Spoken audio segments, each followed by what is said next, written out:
saying, especially the ugly one, especially the "can I slap you in the cheek" comment.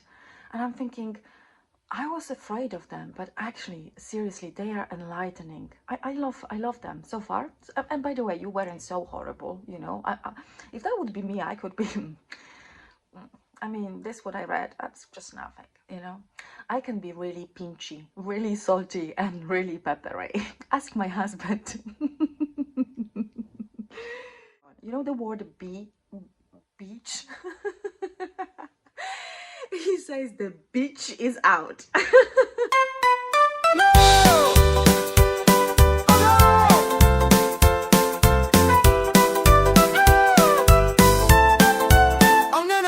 No. That's what my husband says. But anyway, what I wanted to say is your comments are nothing to do with beach, nothing. Seriously, they are really polite, but really enlightening.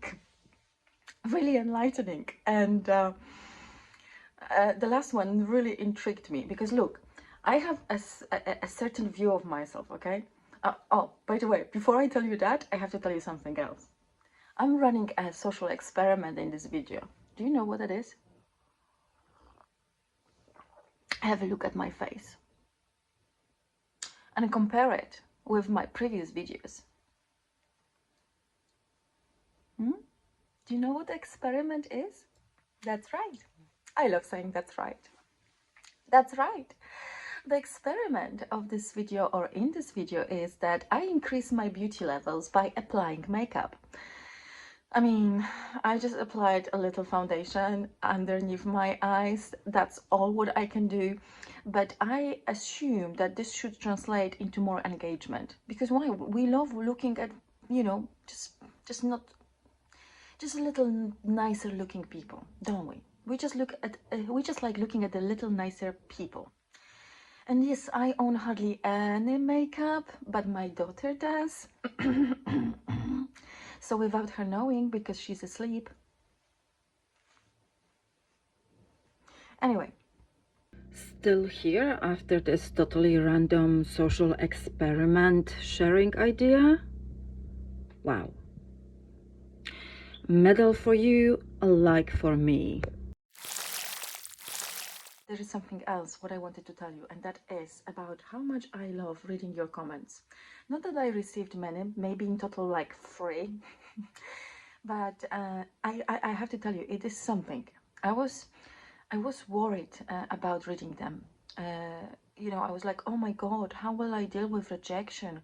Oh, what if they will tell me this or they will tell me that? But actually fascinating, and fascinating from this perspective.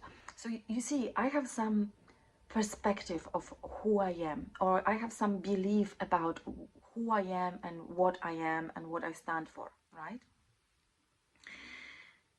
However, your perspective is different. So, for example, I will say, I'm funny. I can be so silly. I'm just so silly, you know. I think that I'm silly. I'm just silly. But you don't view me like this, or some of you don't view me like this. And then, like, how does this work? Because I still think I'm silly, but you don't think that I am silly. So what? Like, there is some mismatch. Do you see what I mean? Like, I am wrong, you're wrong. And of course, we are both right. I am silly for me, but I am not silly for you, right? And in that sense, there are 2 truths, and both of those truths are true. That sounded like Winnie the Pooh, you know, like a quote from Winnie the Pooh. I can't repeat it now, but I'm sure somebody can quote me on this.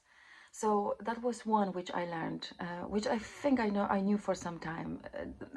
There are many truths, and it's not about which true is more truer, but just living in this acceptance that there are many truths to the same story, or to the same existence, and they are both equally important and both equally valuable. So that's that.